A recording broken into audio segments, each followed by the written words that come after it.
Bem-vindos ao Nós Entre Nós, um podcast criado entre amigas e pensado como um espaço de encontro. Aqui a gente conversa, escuta, acolhe e segue desatando os nós que a gente encontra pelo caminho. A cada episódio, vamos abrir o coração e os bastidores das nossas histórias. Para que você também possa sentir parte e, quem sabe, soltar um nó aí também.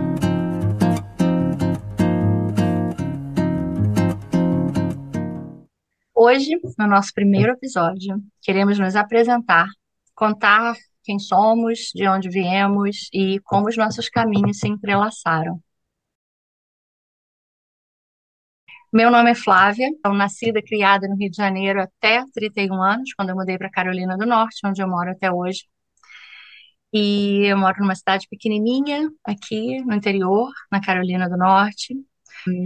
Na minha história, falar rapidamente, eu nasci no mar, fui criada com um pai que velejava, em casas sempre perto da praia, a água salgada, então, é meu lugar. Sinto, assim, no meu DNA, o mar. Me sinto mesmo, assim, aquela carioca, né, da água salgada. Eu sou casada, também com um carioca, mas que já era gringo há mais tempo. Tenho uma filha de 15 anos, a Olivia, e um cachorrinho muito fofo, que se chama Sparky, que é considerado um teddy bear, que é uma fofura de pelinhos e gostosura. Sou dona de um estúdio de arte, embora tenha sido advogada no passado, e nos últimos anos trabalho também com crianças e adolescentes, com saúde mental, de uma forma não clínica, e trabalho com arte-terapia, e encontrei essas preciosidades na minha vida através de uma das formações. E estou aqui, começando esse podcast maravilhoso, muito feliz de estar na presença de vocês. Meu nome é Isabela, eu sou nascida e crescida em Jundiaí, interior de São Paulo. Sempre morei aqui até os 18 anos, onde eu tive a experiência de morar no Rio de Janeiro, cidade da Flá. Voltei para cá, continuei estudando, trabalhando. Aos 25, eu fui dar um pulinho na Bahia, trabalhei lá. E voltei para cá novamente. Foi quando conheci meu marido e construímos a nossa família. E eu sou mãe da Paola, de 14 anos, do Pietro, de 12 anos. E hoje estou aqui em Jundiaí. A minha infância foi aqui e foi uma infância de muita brincadeira na minha casa, onde a gente morou a maior parte do tempo, com pomar, galinha, bichos, muitos acampamentos fora de casa, no jardim, muita brincadeira na natureza. E eu me reconheço muito nesse lugar. Sinto que é a minha fonte de energia, a minha fonte de regulação, e é o que eu procuro transmitir nos meus trabalhos, desde que eu reconheci que é isso que eu tenho para entregar para o mundo, na busca do meu propósito. Então, aqui a gente vai compartilhar bastante coisa também desse meu resgate, dessa minha essência. Então, eu sou Juliana Flávia, gosto sempre de me apresentar, honrando meus pais. Então, eu sou filha da Maria e do Hélio Calção. Sim, o sobrenome dele é Calção, então sofri muito bullying na minha infância, falando que eu era Juliana Calcinha, mas tudo bem, já foi superado isso. Sou a terceira filha de quatro, somos três mulheres e um homem, sendo que a caçula veio 10 anos depois de mim. Então, já tive aí uma infância meio assim, perdi o meu lugar ali de caçulinha depois de 10 anos. Sou nascida, então, em Divinópolis, interior de Minas, tá? 120 quilômetros de Belo Horizonte. Meus finais de semana era também no meio da natureza.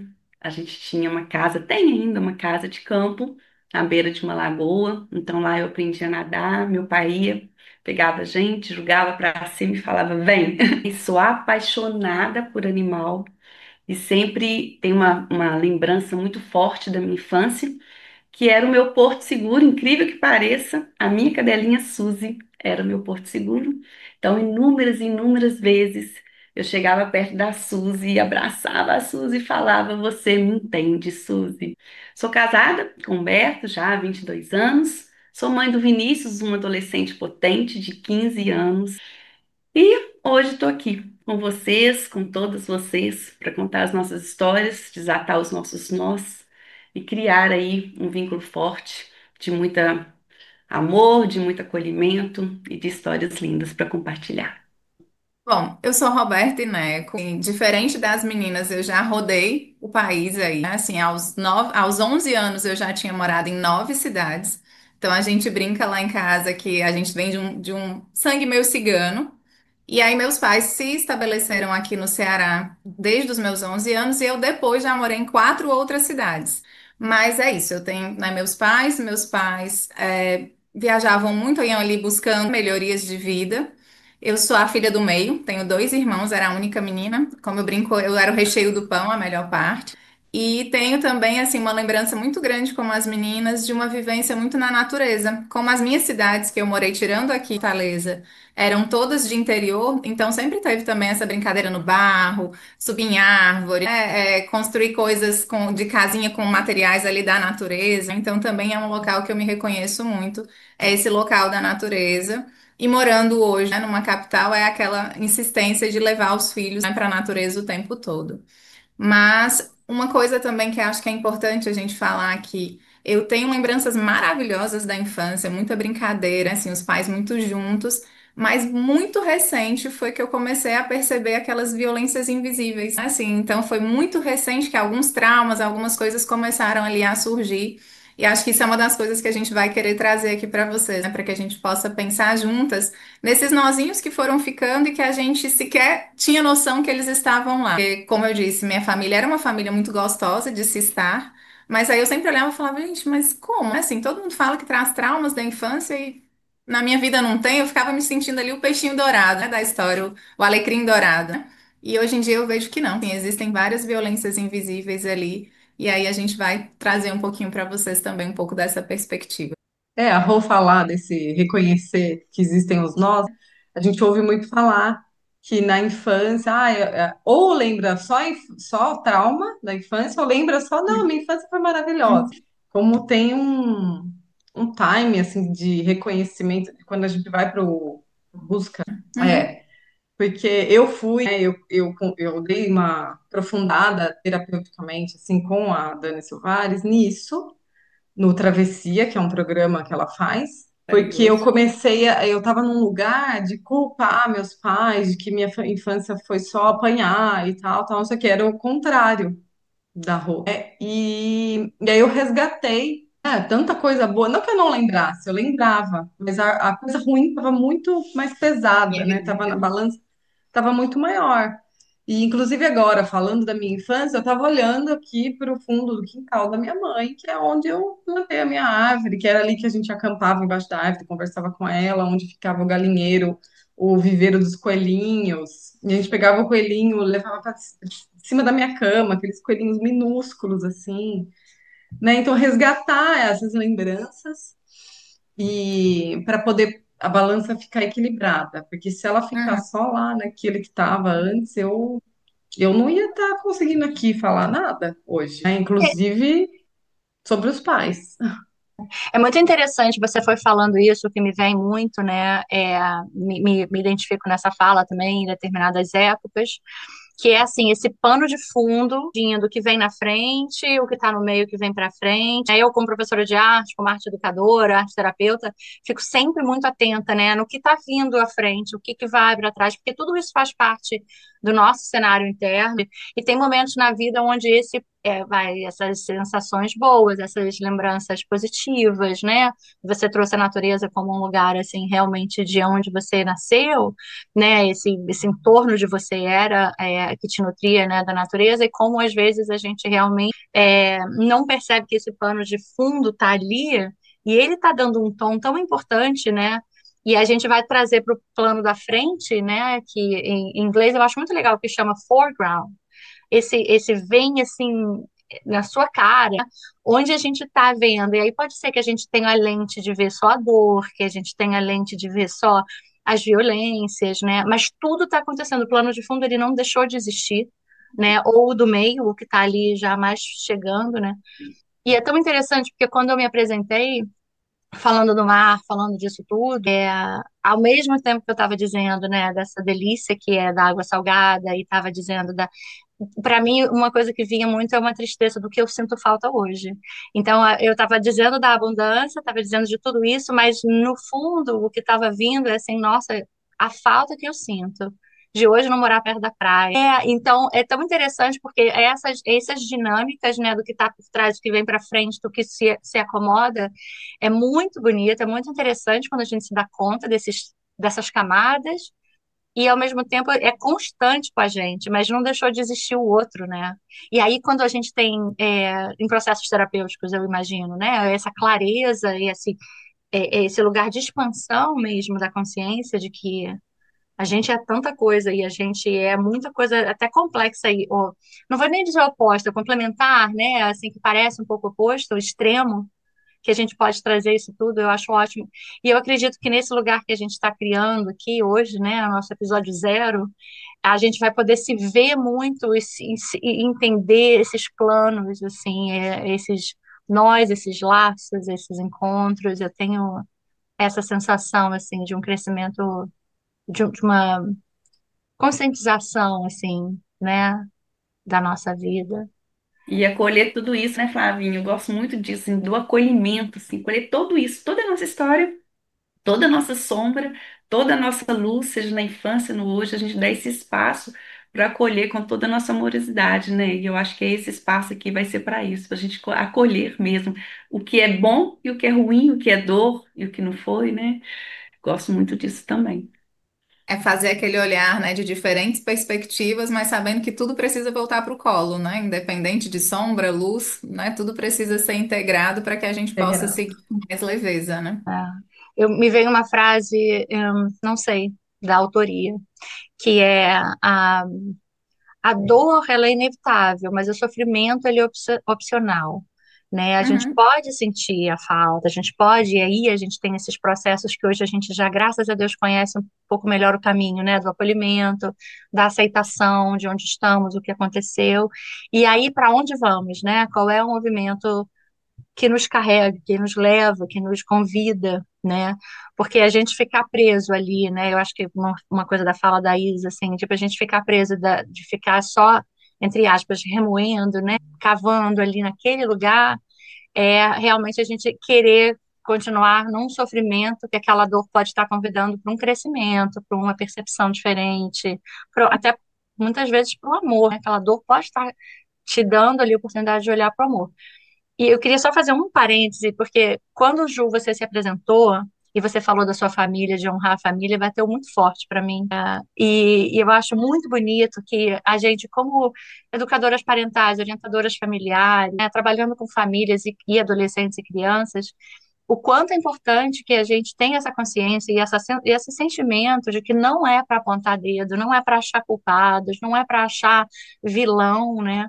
Claro que existem situações onde a gente vai lidar com famílias e a gente vai conversar com pessoas que tiveram uma história de vida muito violenta e que teve uma violência ali, que a gente também vai ter que acolher, né, perceber e acolher, mas que nosso espaço aqui, e eu espero poder falar por todas de vocês, né? Eu imagino que essa seja outro nó nosso, outro laço nosso, que é daqui para frente. A gente entende, a gente acolhe, a gente percebe, e o que fazemos com isso?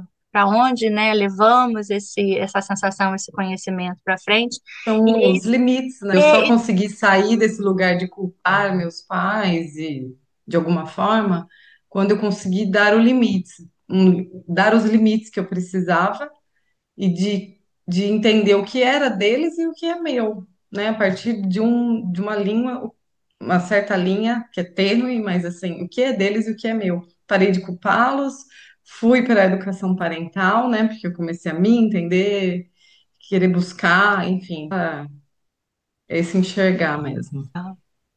E como isso se reflete, e a gente vai ter oportunidade de falar sobre a nossa maternidade, né, a forma como a gente, na família, está criando os nossos filhos também, como isso diretamente reflete na forma como a gente se relaciona com os nossos filhos, né, com qualquer pessoa. Então a gente vai falar também um pouco de apego no futuro, né, e tem tantas coisas para falar. A minha graduação é em turismo, porque, obviamente, a pessoa que gosta de conhecer lugares, culturas, não para quieta, escolheria uma carreira como turismo. Porém, já tinha tido experiências com infância, feito magistério, trabalhado como monitora de festa. E na área de turismo, eu obviamente fui para eventos, recreação, eventos, trabalhei muito tempo e sempre voltado para a infância. Depois eu tive outros empregos que não tinham muito a ver com isso e não me sentia bem ali, óbvio, e buscava novos espaços. E em determinado momento, já mãe, fazendo artesanato, que eu sempre gostei muito, né? Sempre foi muito de inventar coisas, criava, é, gostava de customizar as coisas e produzindo acessórios de criança. Tive uma marca e ali nesse dia a dia de produção e venda, né, de acessórios de criança, eu tive muita experiência com famílias, né? Famílias que entravam na loja, quando eu tive loja, naquele relacionamento de mães comprando coisas para os filhos e os filhos querendo uma coisa, a mãe outra, Uhum. muita violência, né, nessa questão de consumismo. Aquilo me incomodava demais.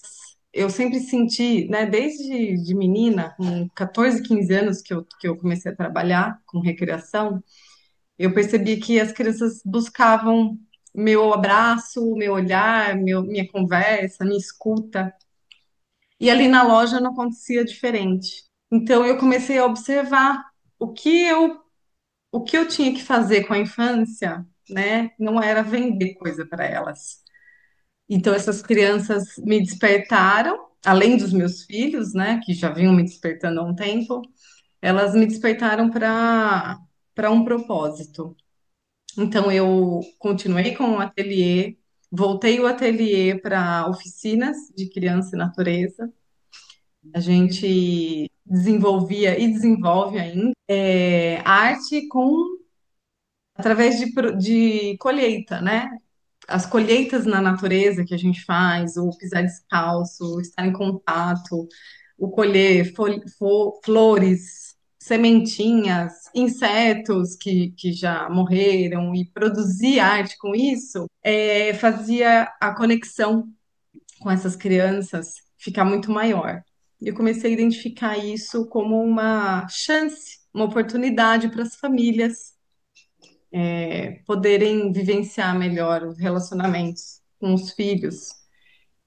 Fui estudar sobre isso, busquei entender sobre a infância no mundo. Então, a minha primeira busca foi por uma pós, algo do tipo sociologia infantil, alguma coisa assim mostrasse essa diversidade, né, na criação de filhos pelo mundo. E acabei caindo na educação positiva, na pós-graduação e depois em certificação em neurociência do trauma infantil, e que hoje me deixam com um respaldo, né, um embasamento muito forte para poder trabalhar com as famílias como educadora parental. Então, eu não me recordo de nenhuma parte da minha vida que não tivesse animal incluído. Então, eu sou aquela que só mato barato. Barato eu mato. O resto eu não mato mais nada. Então, eu cresci querendo ser médica veterinária. E todo mundo falava que eu era louca, porque meu pai não era fazendeiro, né? Porque é veterinária 1901. era só quem tinha fazendas. E eu morava numa cidade, meu pai não tinha nada a ver com isso. Mas minha paixão por animal, eu falava, não, eu quero ser médica, eu quero cuidar de animais. E aí, aqui em Minas, a melhor universidade era a Universidade Federal de Minas, na veterinária, depois vinha a Universidade Federal de Viçosa. E eu lembro muito, assim, marcante, meus pais falarem, se você quer passar numa universidade federal, você vai ter que estudar muito, porque a gente não tem como pagar cursinho para você em Belo Horizonte, em Divinópolis não tinha cursinho. Então, o meu ensino médio inteiro, na época, era segundo grau, foi estudando, porque eu tinha que passar no vestibular na melhor universidade de Minas em relação à veterinária, e eu consegui. E aí, aos 18 anos, eu fui morar em Belo Horizonte, nunca tinha saído do interior de Minas na minha vida. Fui morar em Belo Horizonte, já tinha o exemplo do meu irmão, que já tinha feito faculdade, no FMG. Então, foi nesse gás aí que eu fui e fui fazer minha medicina veterinária. E eu exerci a medicina veterinária há 22 anos. A veterinária me deu tudo que eu precisava para ser hoje, em vários aspectos, né? Ela me deu realizações emocionais, realizações pessoais, realizações econômicas. E ela me deu um grande bem que foi começar a despertar para as relações humanas. Olha que interessante, nenhum animal, nenhum gato chegava sozinho no meu consultório. Eles chegavam acompanhados de um humano, e muitas vezes um humano que estava ali com suas dores, e o animal era a única fonte dele de alegria. Então, por vários e vários e vários momentos, a minha consulta com o animal era meia hora e eu ficava uma hora conversando com aquela família, muitas vezes, falando de separações, falando de problemas com os filhos. Então, ali eu fui despertando já esse lado meu da relação humana. Eu não era mãe ainda, né, nesse início e tudo. Depois, muitos funcionários, porque eu tinha um hospital enorme, então eu funcionava 24 horas por dia e eu tinha, na média, ali de 23 a 25 funcionários. Então, ali eu já começava a cuidar das famílias, cuidar da família dos meus funcionários, a olhar aquela mãe que estava com o filho no hospital e não podia trabalhar, e eu já tinha aquele outro olhar, e era muito, inclusive, criticada por isso, né? E aí foi assim. Mas em 2018, eu, por um chamado do meu filho, eu comecei a rever minha rota. E eu chamo essa revisão de rota como de volta ao lar. É o nome que eu dei. Porque como empresária e como médica veterinária, eu já era mãe de um menino ali de 8 anos, em 2018, e eu estava com uma luta interna muito grande, porque eu não era mais a mãe que eu gostaria de ser, porque eu era mais a mãe veterinária empresária do que a mãe dedicada, e meu filho sendo terceirizado para outras pessoas, e aquilo me fazia sofrer muito. E aí eu fui buscando, buscando, buscando. Encontrei aí, primeira coisa que eu encontrei na vida foi o coach parental. Eu já era coach, formado pela Sociedade Brasileira de Coaching. E eu despertei para aquilo. Eu fui fazer coach parental ainda na medicina veterinária, mas por uma coisa para aprender a lidar com meu filho. E nesses caminhos eu encontrei a disciplina positiva através da Juliana Franco. Eu fui participar do Fórum de Disciplina Positiva com a Jenny Nelson aqui em Belo Horizonte, o primeiro fórum que ela veio no Brasil, mas tudo para eu aprender como mãe. E aquelas primeiras ferramentas ali já foi me ajudando na minha relação com meu filho. E aí eu fui vendo que a veterinária já não tinha muito espaço mais na minha vida, o mundo empresarial já não tinha mais espaço. E eu decidi, então, rever essa rota realmente, com o apoio do meu marido, foi muito importante. Eu finalizei a minha carreira e comecei ali uma outra, porque eu falava que eu tinha que levar isso para o mundo. Se tinha dado certo para mim, eu tinha que levar isso para o mundo. E nessa vontade de levar ao mundo surgiu a educação positiva também através da Juliana Franco, né? Porque ela já era da disciplina positiva, eu fui acompanhando ela, e aí eu resolvi, né, fazer minhas formações em educação positiva. O Vinícius já um pré-adolescente, eu já tinha largado a medicina veterinária. Eu despertei também para a adolescência, fui fazendo minhas especializações em adolescência, várias certificações. E hoje eu me tornei uma orientadora parental, com muita experiência em, vamos falar assim, relações humanas, e tenho tentado aí, me esforçado em espalhar essa semente para o mundo. Bom, gente, eu comecei a trabalhar muito cedo assim, relativamente cedo, né? Que eu comecei como modelo aos 13 anos de idade. Tive várias experiências às quais eu sou grata. Viajei, foi por aí que eu mudei, né, para outros países, morei fora. Enfim, aprendi a me virar, porque eu fui morar sozinha com 15 anos, com o incentivo dos meus pais, porque só, assim, por mim, acho que eu não teria nunca ido, né? Eu era bem filhinha da mamãe, né? Assim, vivia bem debaixo da saia da mãe. E a mãe e o pai disseram: não, vai viver, você tem sempre para onde voltar, se não der certo, você volta. E eu voltei várias vezes, né? Ia, voltava, enfim. Mas eu sabia que não era isso que eu queria para a vida, né? Era uma experiência, era bacana, ganhava dinheiro, mas eu sabia que não era o que eu queria para a vida, então eu sempre ficava ali. Eu sempre achava que eu ia trabalhar com gente, mas eu não entendia muito bem a ideia do você professora, né, de educação infantil, gostava sempre também muito das crianças, depois pensei na odontologia, aí tinha química, não, química não é muito a minha área, volta para cá. E aí acabei na psicologia, e de fato a psicologia ainda é a minha grande paixão, né? Assim, a faculdade foi maravilhosa, era aquele apaixonamento a cada semestre, todas as abordagens ali meio que faziam sentido, e depois todas as áreas de atuação também, tirando ali um pouquinho a empresarial, com a qual eu sempre tive um pouquinho de rixa, porque eu acho que é a que hoje em dia talvez até mexa mais com gente, mas na época era a que mais se afastava, né, das relações humanas. Mas sempre tive a paixão, né, pela psicologia. Hoje acho que estou quase aí nos 16 anos de clínica, foi a área que eu acabei escolhendo para atuar. Atendo desde o pequenininho, né, até o grande, mas ali perto ali da pandemia, se eu não me engano, próximo ali da época da Ju, eu fui tentando ali entender como é que eu estava com os meus filhos, porque eu era psicóloga, meu marido é psicólogo, e os nossos filhos demandando coisas que a gente não estava dando conta. E aí aquilo para mim começou a gritar, dizer, como assim? Dois psicólogos dentro de uma casa não conseguem dar conta de dois filhos. E aí a gente começou, né, ali a entrar em algumas discussões. Os meus primeiros faróis ali foram a Maia, também ali dentro da educação positiva. Na época, acho que ela nem era da educação positiva, enfim. E a Cecília Antipoff, né, que também é mineira aí. E aí eu comecei a olhar porque para mim fazia muito sentido duas coisas que elas traziam muito, que era toda a Maia ali naquela história de todo comportamento, né, traz algum tipo de comunicação. E a Cecília com a ideia da criança do movimento, porque eu tenho dois filhos do movimento. Aliás, eu acho que toda criança saudável deveria ser do movimento. E graças a Deus que os meus ainda estão no movimento. Mas para mim, a gente traz um incômodo aí de um dos meus traumas, né? Da coisa de estar ali dentro de uma caixinha bem bonitinha, a menina boazinha, enfim. Mas aí foi onde eu comecei a ver que, poxa, então se eu não estava percebendo isso frente aos meus filhos, será que eu estou percebendo isso frente aos meus pacientes, né?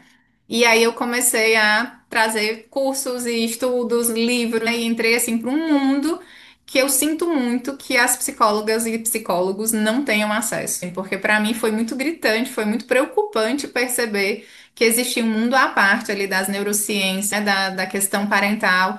E mais ainda de perceber que muito do que eu estava aprendendo, achando que era para os meus filhos, para o meu volta para casa também, para essa volta para mim mesma, servia também muito para os meus pacientes adultos. Então, quando eu comecei a olhar, eu falei, gente, mas peraí, eu preciso voltar nesses adultos para as infâncias deles, enfim. E também comecei a me questionar muito em relação aos atendimentos das minhas crianças, né? Porque acabava que eu atendia as crianças aqui em clínica, eu sempre fiz a orientação parental, mas muito voltado para consertar a criança, né? Eu acho que sempre era muito isso, né? Os pais traziam e a gente tinha ali um movimento para consertar a criança. E aí isso tem, né, mudado, alguns pacientes, inclusive, têm sentido essa mudança, mas a minha vivência na educação parental, ela é mais recente porque realmente o que eu venho de uma bagagem maior é da psicologia, então ela veio acrescentar. Eu não fiz uma mudança de carreira como a Ju, como a Isa trouxe ali, mas ela veio para acrescentar.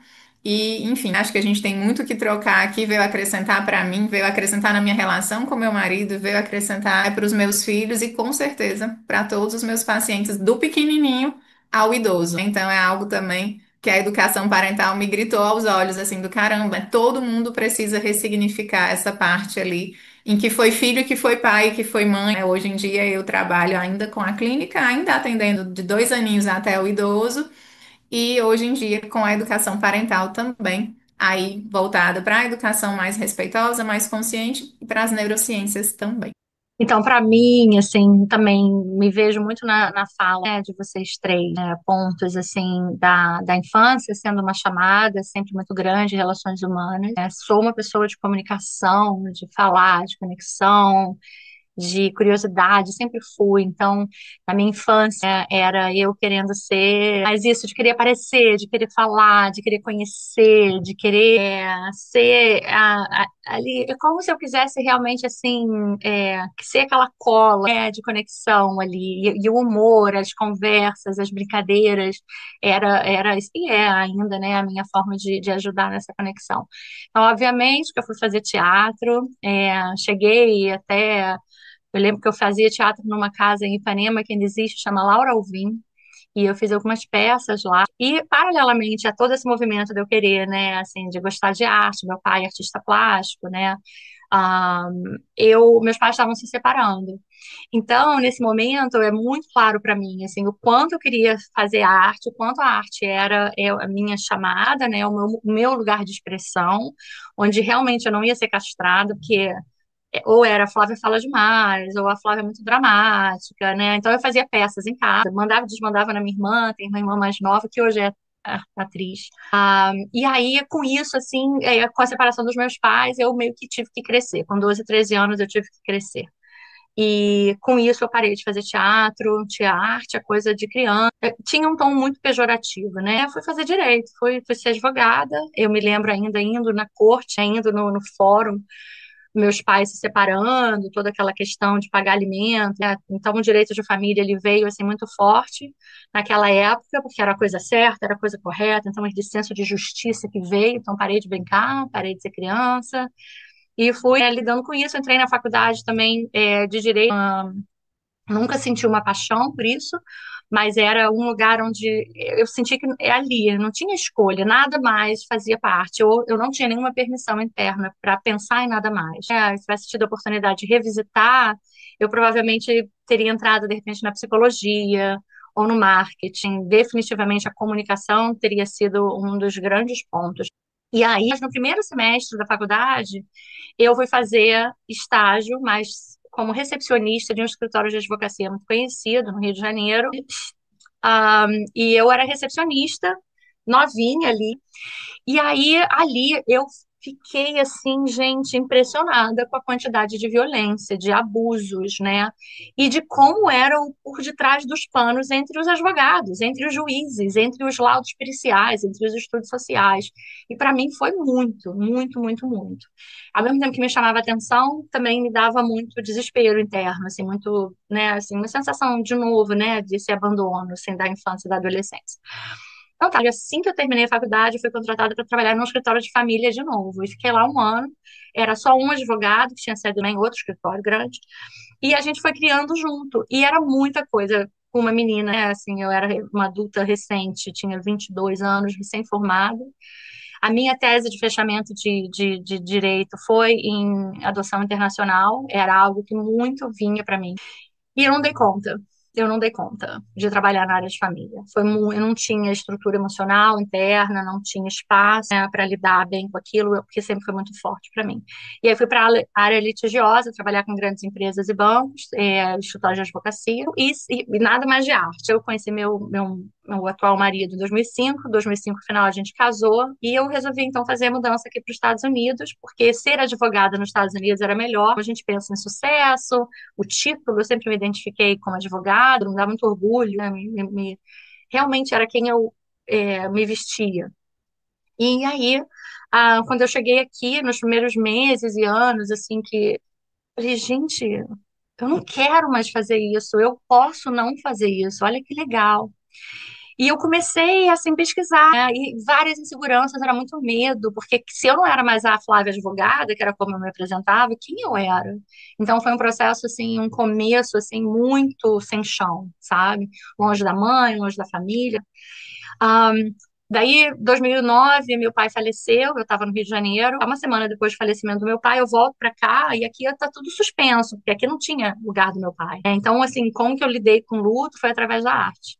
Então, a arte, de novo, né? Eu pintava e ficava 5, 6, 8 horas, às vezes, pintando, sem trocar a roupa, o pijama, não tinha escovado o dente. Meu marido chegava em casa às 5 da tarde e onde você estava? Eu estava pintando. Era um lugar terapêutico, era um lugar de cura, de conexão, de novo, né? Conexão, e eu me encontrei, assim, E eu conseguia me conectar com meu pai através desse movimento. Então era como se realmente tivesse uma reorganização ali dentro. E logo depois eu engravidei da minha filha, que hoje tem 15 anos, e eu resolvi abrir um estúdio de arte, tá até o logo aqui. Se chama Little Blank Canvas, que é essa tela em branco, que foi quando eu percebi a minha vida. Se eu não sou advogada, se eu não tenho esse título, se eu não tenho essa máscara, quem eu sou de verdade? Eu ainda estou nesse processo, né? Então, abri um estúdio de arte em 2013. O que eu queria era um espaço livre para as crianças e adolescentes se curarem, se encontrarem. A arte como técnica nunca foi a minha chamada, ela sempre foi arte terapêutica. E eu tenho esse estúdio já desde 2013, então tem 12 para 13 anos. E na pandemia a gente teve que ressignificar, né, e mudar. Eu mudei aqui para dentro da minha casa, do estúdio, que são. Eu tive em torno de 100 alunos mensalmente. Eu tinha instrutores que davam aula no estúdio. E com a pandemia eu comecei a ser a pessoa que conectava com essas crianças e esses adolescentes. E a adolescência sempre veio marcada com muita instabilidade emocional, muitas desconexões dos pais. Eu via isso muito claramente. E nos últimos 5 anos, então, com a pandemia, eu comecei a estudar neurociência, trauma, ah, todas as formas de cuidar através da arte-terapia, né, do corpo, do movimento. Fui fazendo as minhas certificações e agora estou aqui, terminei, né, a certificação com vocês de neurociência e trauma na infância da doutora Priscila Xavier. Tive contato com a educação positiva também através da chamada da minha filha, de 15 anos, porque em 2018 e 2019 estava saindo do ritmo, de muito estresse, de muita cobrança minha, muita desconexão. Então, foi através de um chamado dessas adolescentes e um chamado da minha própria vida, né, do meu colapso interno, né, de não ter dado espaço para essa cura acontecer realmente. Então, hoje eu trabalho com adolescentes e famílias, também vejo crianças mais novas. Eu não sou psicóloga clínica, mas eu me considero uma terapeuta mais holística. Eu estou sempre, né, querendo aprimorar. E aqui com vocês, a neurociência realmente me trouxe um lugar de muita presença em mim, de muito conhecimento, da necessidade da integração do corpo, da mente, dos sonhos, das dores. Bora lá, falar de maternidade, falar de transformação. Eu acho que é impossível falar disso sem falar da Juliana de 16 anos, né, que conheceu o Humberto, um universitário de Ciências da Computação no FMG. E aí todo mundo quer vai namorar com 16 anos, um cara que já está na faculdade, na universidade. Mas Humberto, ele é aquela pessoa assim, da calma, da paz, da amorosidade, muito diferente da Juliana, inclusive. A Juliana é mais brusca, mais apavorada, mais desbocada. Ele é do violão, da arte também, Flavinha, da música clássica.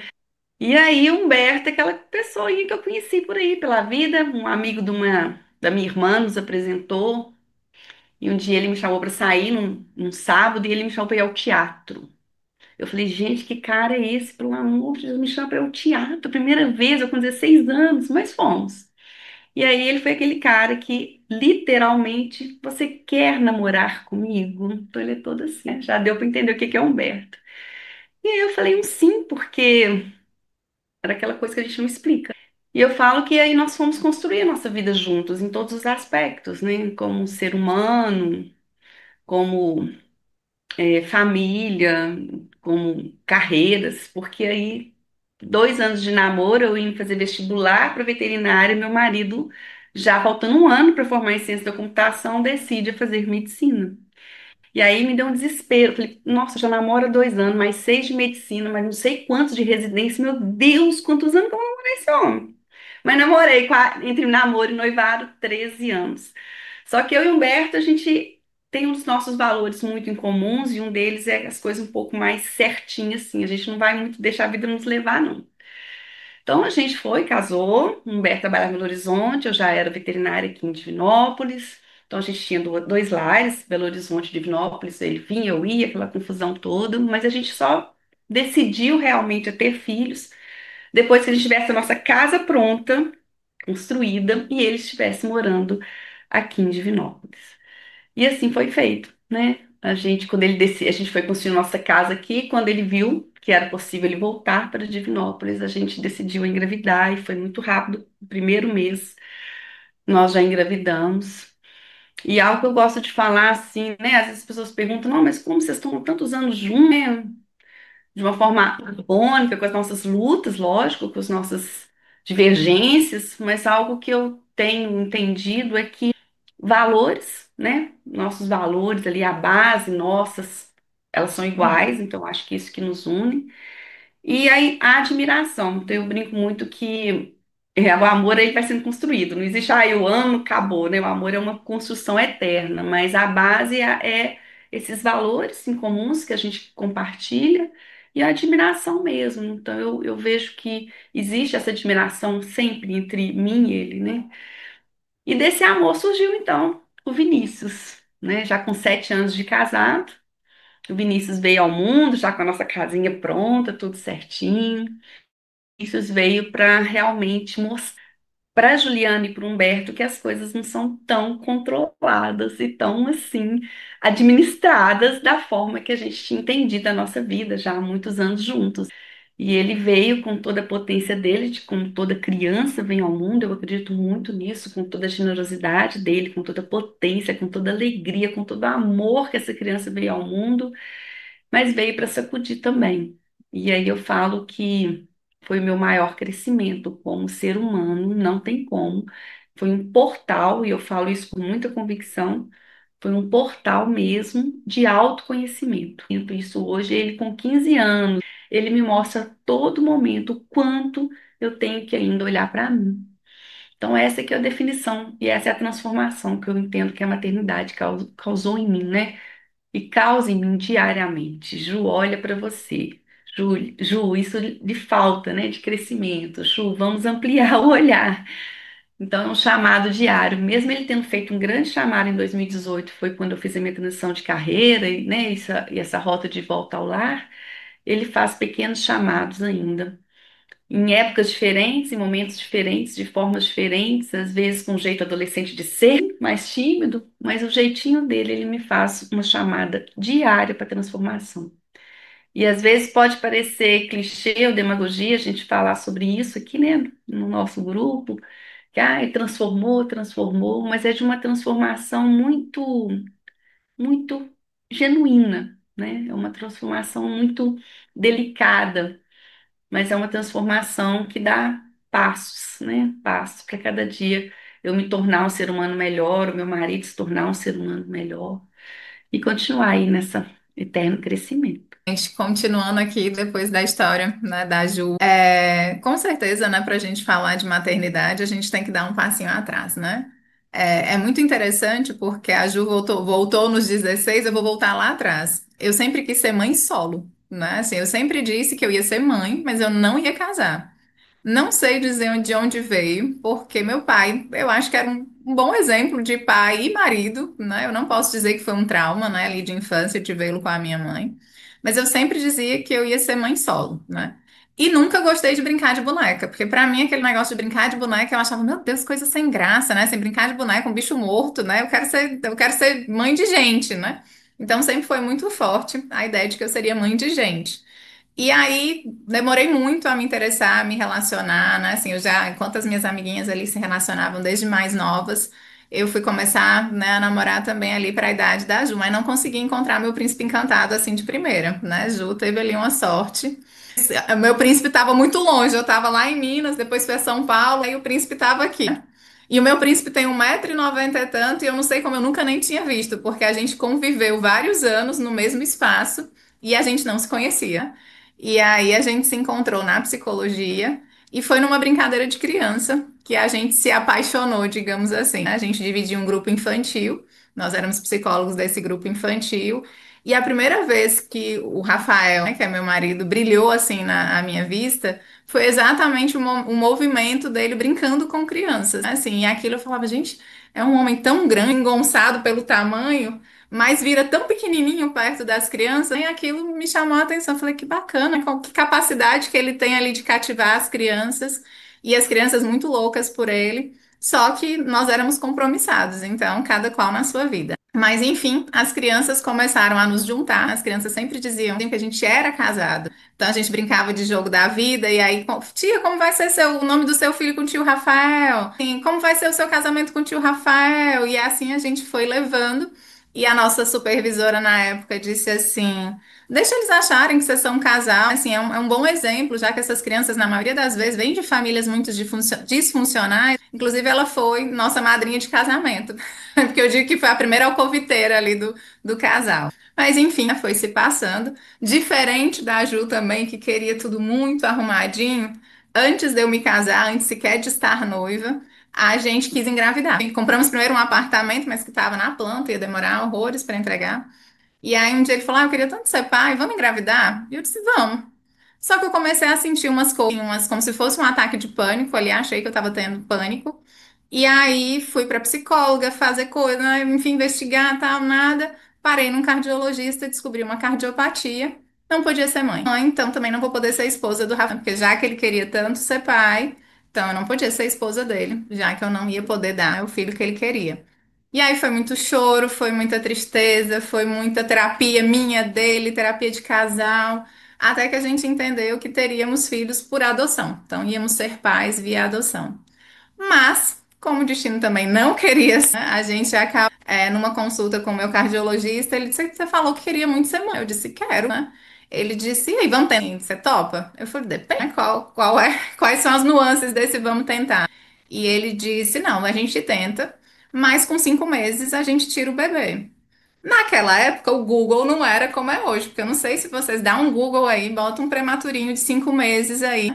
Se eu tivesse pesquisado naquela época, nunca que eu teria topado, né? Assim, porque um bebezinho de 5 meses é um trocinho e significa meses de UTI, enfim. E muitas, né, trazem ali muitas sequelas, etc. Mas a minha ginecologista doida, como o meu cardiologista, disse: não, vamos lá, se ele tá dizendo que pode, vamos, né? E aí, para quem queria muito, eu e o Rafael jogaram o sapo na água. Ele disse: te dou um ano.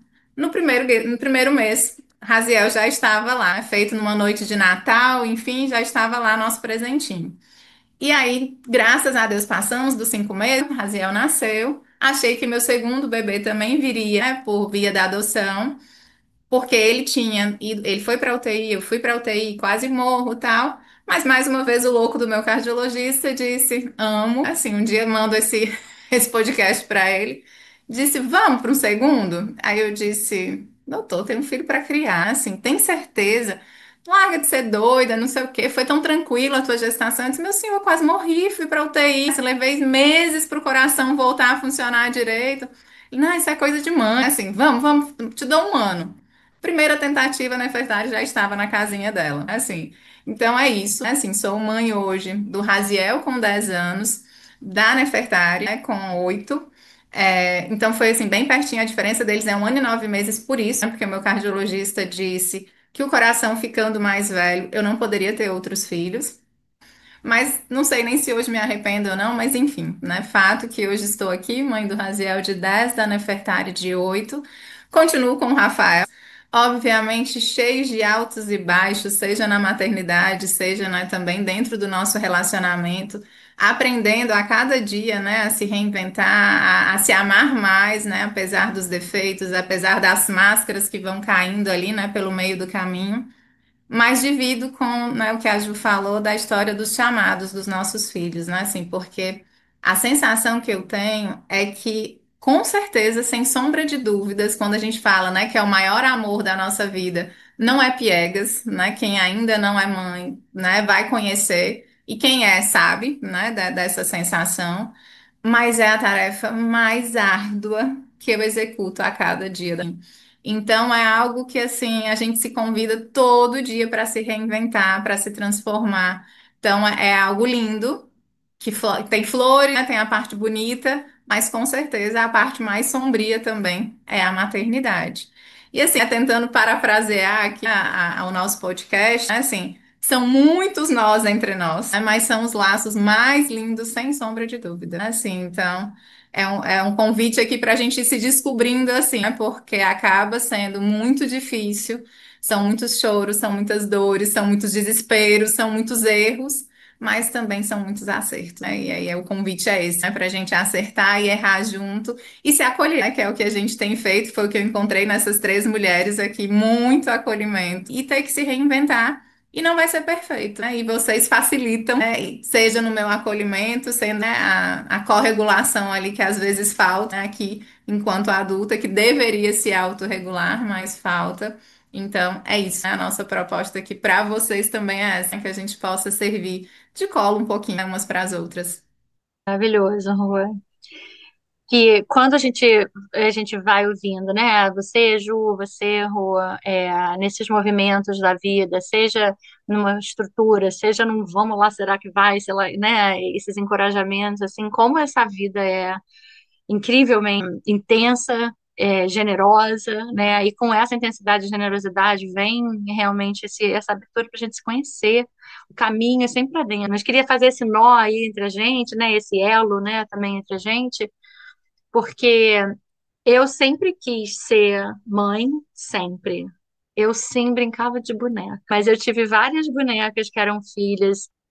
E eu me lembro de tentar dar de mamar, sabe? Assim, eu acho que meu peito estava começando a nascer, de repente. Então eu estava naquele limbo, assim, de peito nascendo, né? E eu me lembro da boneca e eu adorava aquela cena de ter o bebê ali. Então, assim, e todo mundo sempre falava: nossa, a Flávia vai ser uma mãe, porque eu brincar, tem várias coisas. Então, para mim, assim, ser mãe vinha, obviamente, com estar casada. Mas não era o casamento necessariamente, era ser mãe. E eu me lembro que tinha um joguinho na escola que você botava a idade no meio, aí você botava com as pessoas que você queria casar, não sei o quê, e sempre dava, sei lá, 8 filhos, sabe? Muito filho. Eu queria, né? Demais, demais. Então eu acho que o número de filhos, porque agora, né, eu só tenho uma filha viva, mas o número de filhos era para mostrar a intensidade realmente do que eu queria, né? O volume alto, assim, de como aquilo era importante. Então, namorei muito antes de conhecer meu marido. Passei, assim, experimentei muita coisa, desde cedo também. Eu sempre quis, por várias outras questões também que a gente conhece hoje em dia. Eu me relacionava muito para forçar uma intimidade, logo, queria um namoro, queria uma coisa. Então, tem várias questões de abandono, a questão da separação dos meus pais, muitos namorados e muito intenso, né, sabe? Tive pessoas incríveis que passaram pela minha vida e também me ensinaram muito, muitos sofrimentos, muitas lágrimas, eu sou intensa, eu sou uma pessoa intensa, não tem como fugir disso, né? E eu me entrego, e eu vou, né? E eu fico ali, assim. Mas eu via que o movimento, até eu conhecer meu marido, era de uma necessidade de ter alguém. Era uma dependência, era uma necessidade de ser validada, uma necessidade de ter um parceiro, uma necessidade até de ter um casamento para que eu tivesse um filho. Não era óbvio na minha cabeça, não era claro, mas hoje fica tão óbvio, né, olhar o caminho, que era assim, uma necessidade realmente de forçar uma situação. E aí um dia estava assim, já tinha terminado o meu último relacionamento, que tinha sido um dos mais sérios já na minha vida adulta, né? Eu estava com 29, quase 29 para 30, um relacionamento que eu me entreguei demais e que eu tinha muita certeza de que a gente ia ficar junto mais tempo. Ele terminou e foi assim, tipo, tirou meu chão, porque eu já estava vendo, né, o futuro todo. Ele falou: eu quero terminar. Onde vem isso? E foi assim, um descontrole, gente, dentro de mim, porque tudo que eu tinha planejado, né, toda essa estrutura na minha cabeça fez assim, "Fá", e vamos começar tudo de novo. Isso vai às forças, vou começar tudo de novo. Senhor Cristo amado. E foi maravilhoso, porque eu me permiti naquele momento, assim, tipo, eu vou ficar comigo agora. Eu vou parar de buscar. Eu tava fazendo terapia, Lu, esse podcast com certeza vai chegar na Lu, minha terapeuta, nossa, graças a Deus, sabe, de ter um recurso, de ter um lugar, né, uma escuta segura, um lugar de reflexão. Então, eu estava muito centrada, lidando com muitas dores. E aí, um dia, 30 de dezembro de 2004, eu fui no Hipódromo na Gávea, um barzinho na Gávea, porque a minha prima, que estava comigo, que na época tinha 18 anos, tinha terminado um namoro. Chegamos no hipódromo, e aí o garçom fala: olha, tá muito cheio, Flávia. Tem dois caras ali, que eles estão numa mesa ali de quatro. E eles me falaram que se vocês quiserem sentar, eles dividem a mesa ali, são dois rapazes. Aí eu quis snob, olhei assim, saco, né? Essas pessoas, assim, tipo, já querendo dar mole. E aí eu falei, Flávia, deixa de ser boba, vai conhecer gente nova, deixa, são só pessoas, senta ali, vai se divertir.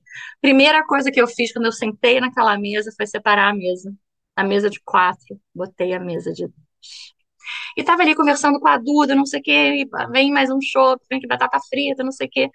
Eu sei que não deu, provavelmente meia hora, as mesas já estavam grudadas de novo. Eu estava do lado do meu atual marido, do Felipe, do Phil, e a gente conversando, e ele, assim, gringo, cara de gringo, ele tinha um brinquinho que eu tinha, assim, eu era a pessoa mais falar, gente. Uma camisa de gringo, assim, meio tie-dye, sabe? E eu, assim, menina Zona Sul, tipo, olhando para aquilo, eu falei, vamos trocar a camiseta, vamos tirar o brinquinho. E aí eu olhava assim, a minha sensação com ele era de calma, era de interesse.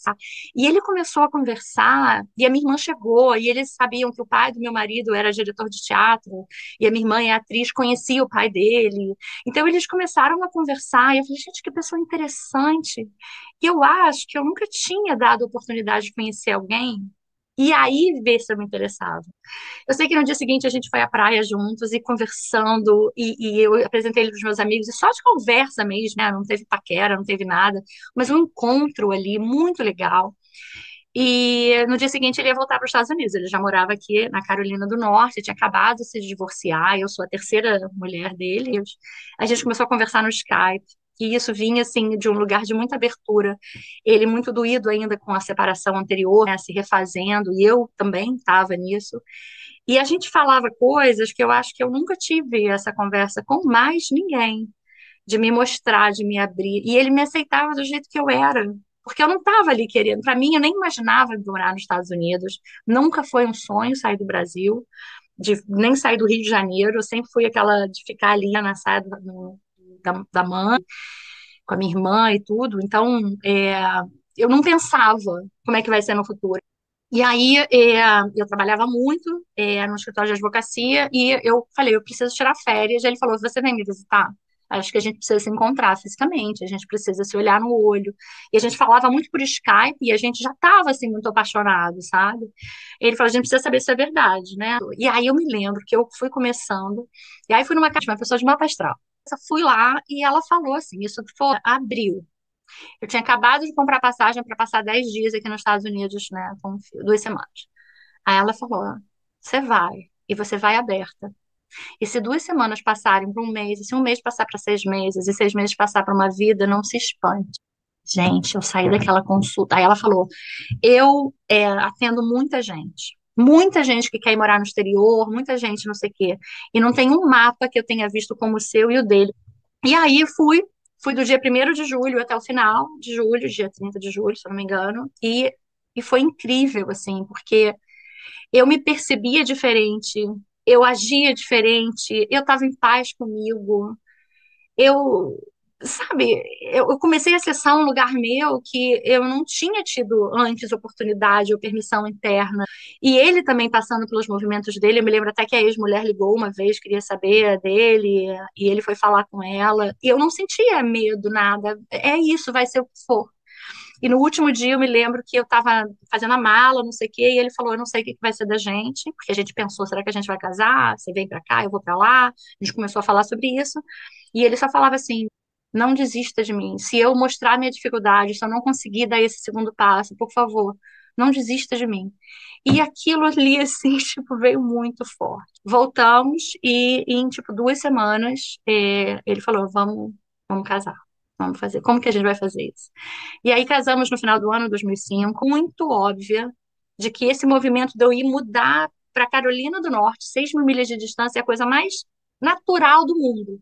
Não sei se eu mudaria para Barra da Tijuca para o fulano, mas para ir para lá com o Fio, porque não era sobre o Fio, né? Não era sobre ele, nunca, não é com ele, mas é sobre mim.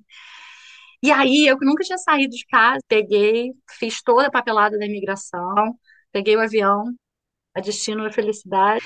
Vim para cá com 3 malas. Cheguei aqui no apartamento dele, era um colchão no chão, US$ 10 na conta bancária, e eu tinha US$ 5.000 no bolso da minha rescisão.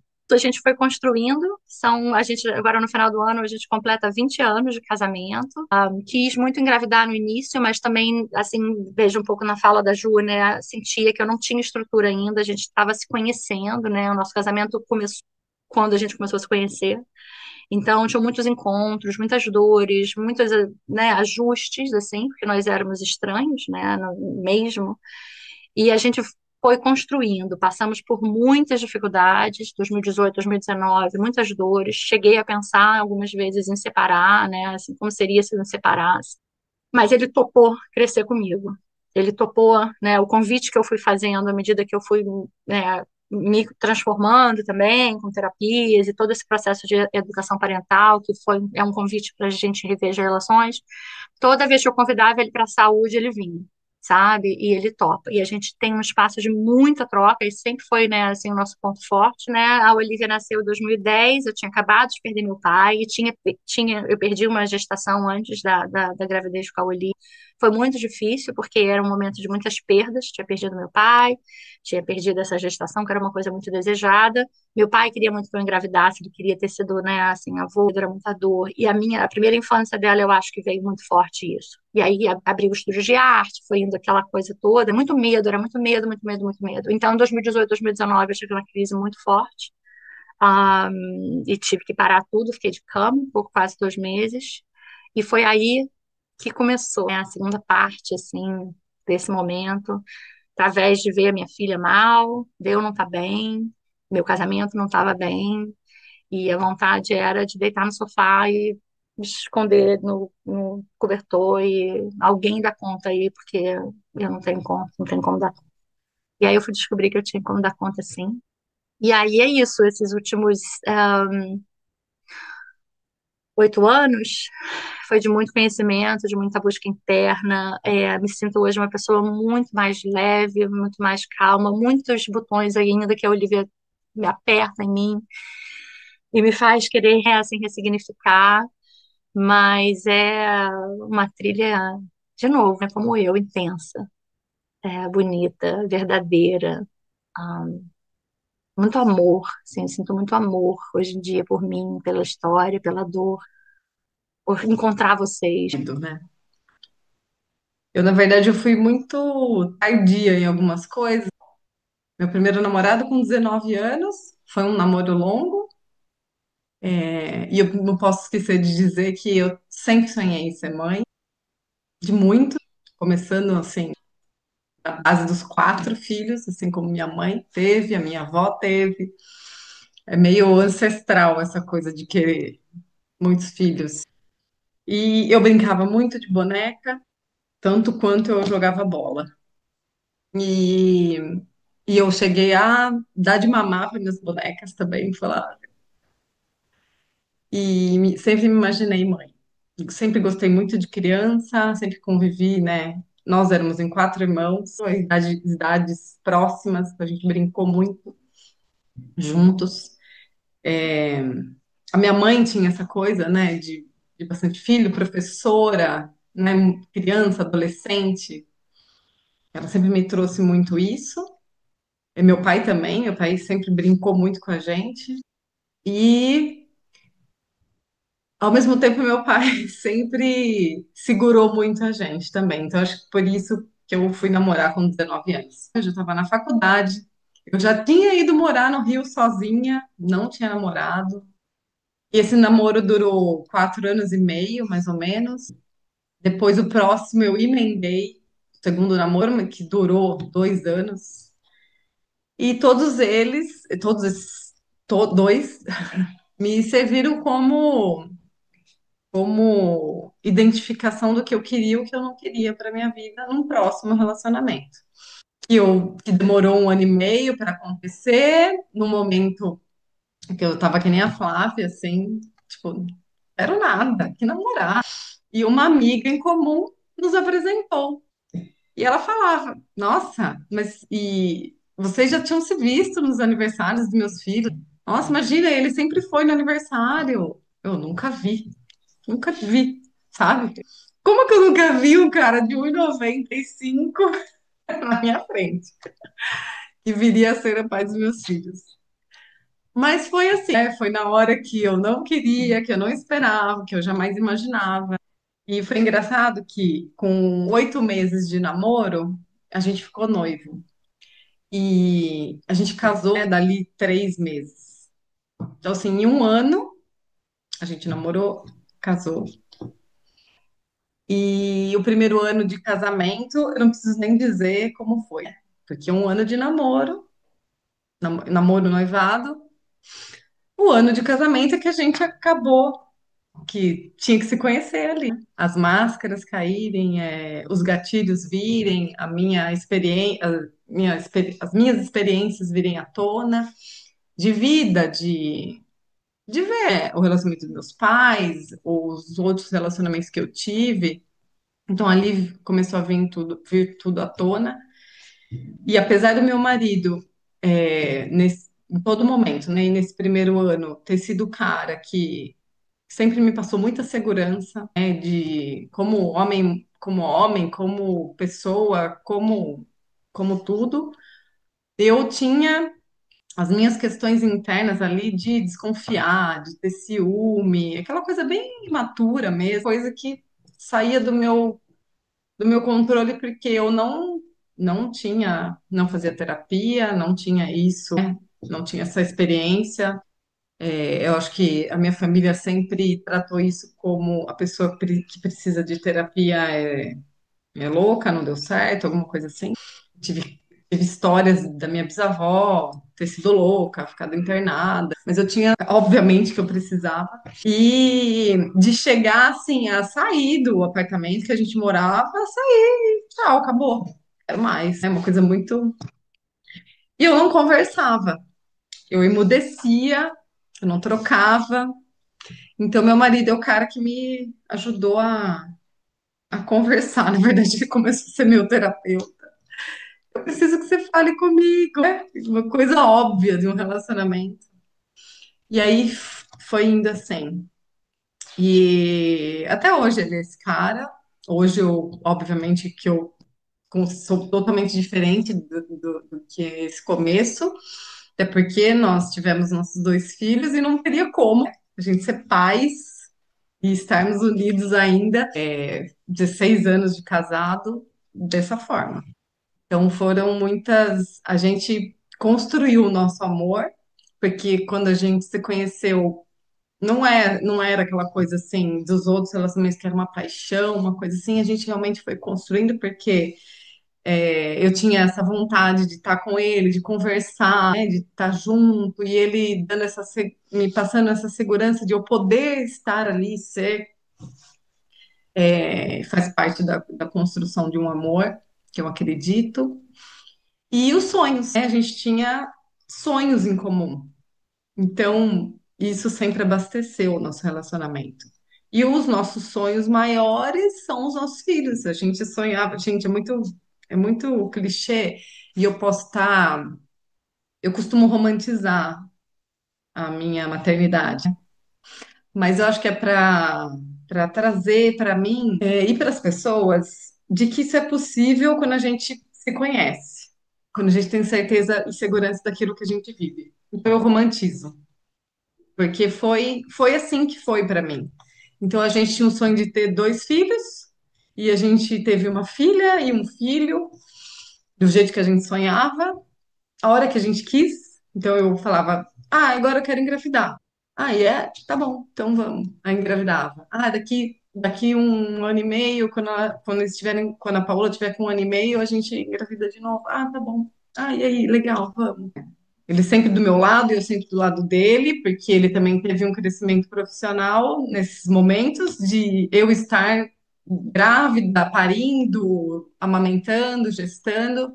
Então a gente fez o nosso combinado, né, de que eu estaria ali por vontade minha e por, né, decisão conjunta. E foram momentos escolhidos por nós, decididos juntos, com muita consciência. E a minha maternidade assim aconteceu, com essa parceria, esse apoio, essa segurança. Então, eu acho que é até mais fácil romantizar por isso. Meus partos, minhas gestações foram ótimas. Claro que teve coisas que saíram do controle, obviamente, e saem, né? Continuam saindo. Eles, agora na pré-adolescência, adolescência, têm me mostrado muito isso, e hoje eu consigo ter mais consciência, porque a história veio me contando muita coisa, e eu fui buscando muita coisa. Então, eu saindo, né, da parte do relacionamento para a maternidade, é muita desconstrução nesse decorrer do tempo. Foi muita desconstrução, porque assim, foi fácil engravidar, foi fácil parir, foi fácil amamentar. Eu estive ali, né, eu não falo que eu deixei de fazer a minha carreira, as minhas coisas, não é que eu abdiquei da minha vida, isso para mim não existe, essa fala, porque eu fui indo por esse caminho. São pequenas escolhas diárias que a gente faz. E eu podia ter mudado a rota em qualquer momento, se eu decidisse assim. Então, a maternidade, para mim, ela foi essa desconstrução e essa clareza de quem eu realmente sou e nasci para ser. Então, eu sou muito, muito grata por ele e tudo que a gente vive. Não é, obviamente, um mar de rosas, porque estamos falando sobre relações. E a educação positiva também veio para me mostrar isso, da minha relação com meu marido, além com os meus pais, com os meus filhos. E a gente tem muita troca com isso. Às vezes a gente pensa que está num degrau e é um degrau acima, abaixo, enfim. Mas o meu marido, ele foi uma das pessoas que me fez ir para a educação positiva, porque ele é um pai que não bate, né? Então, eu comecei a perceber, olhar assim, ele com os meus filhos, ele conversava, e eu falei assim, nossa, mas como ele consegue ser esse pai que não bate? Se eu só via na minha casa um pai que batia, só conseguia educar batendo.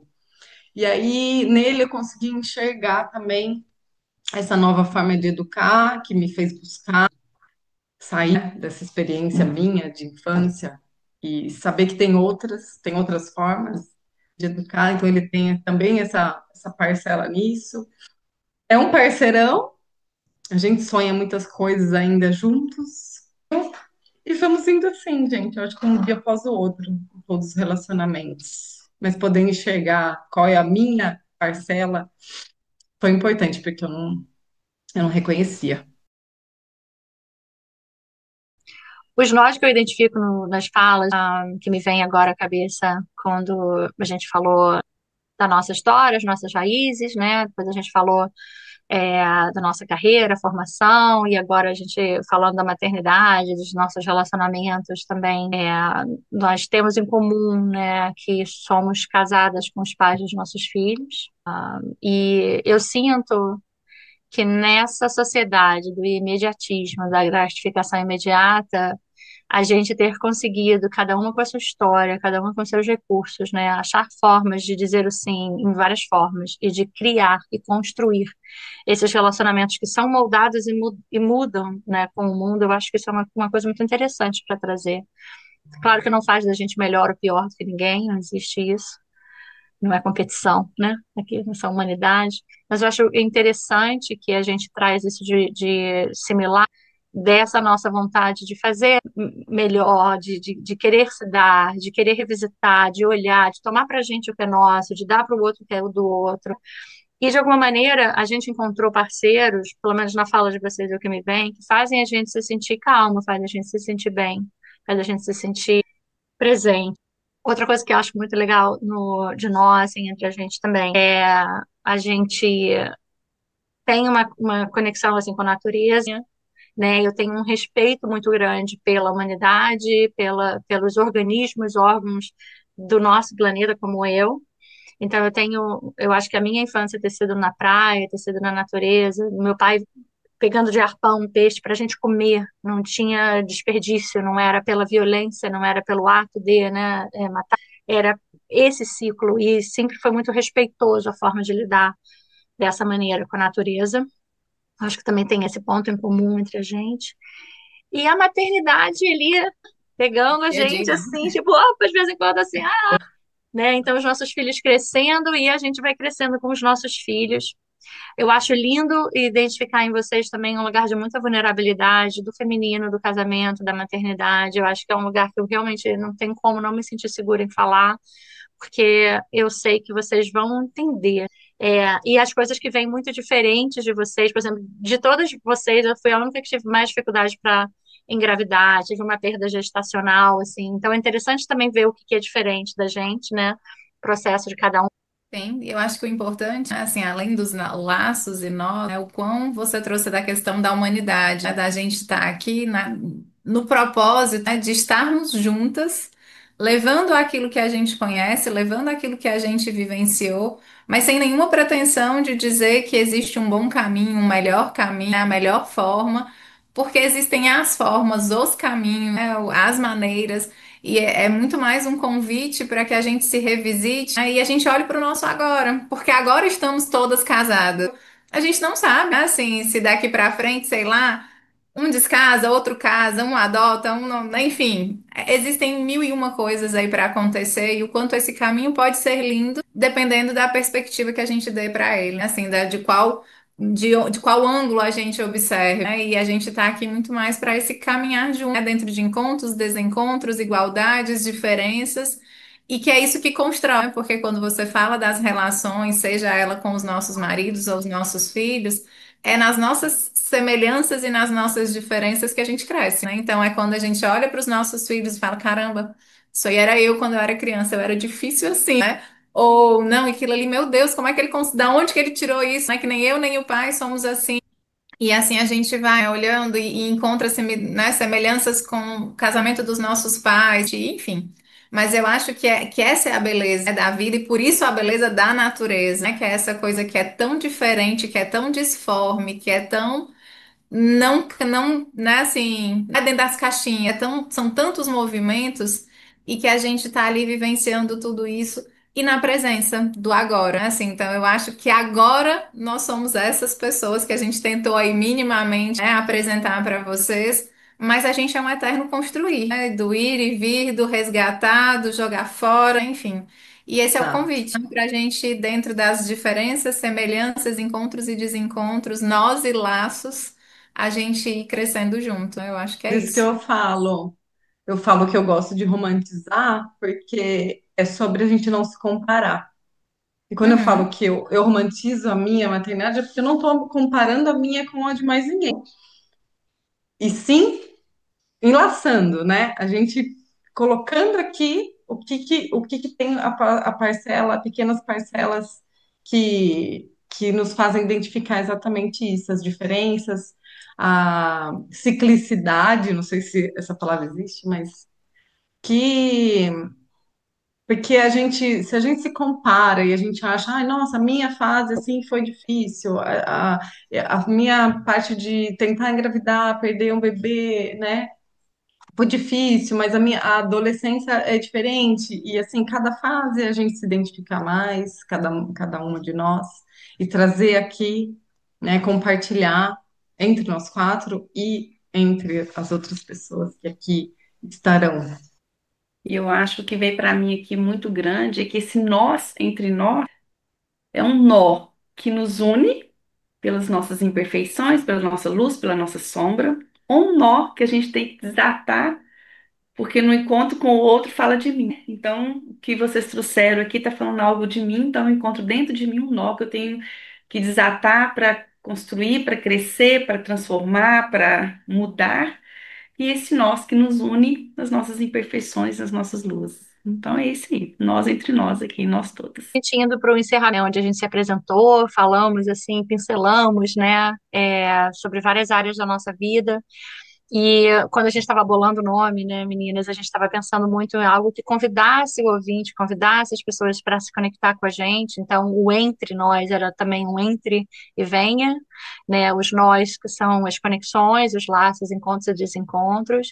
E aqui fica entre nós, para que seja um lugar também seguro, né? Que seja um lugar assim de troca, de vulnerabilidade, de abertura, que porque não existe esse lugar da perfeição, por mais que a gente esteja falando, né, de tentar se melhorar, de buscar ferramentas, de fazer terapia, não é para levar para um lugar engessado de perfeição, mas esse lugar realmente da gente se permitir organicamente, se permitir esse movimento, a vida do movimento. E estar aqui podendo trocar com vocês, meninas, é realmente assim um privilégio. Estou muito feliz da gente estar começando aqui. Então, esse é o começo do Nós Entre Nós. Um espaço de conversa entre amigas, passando por várias fases.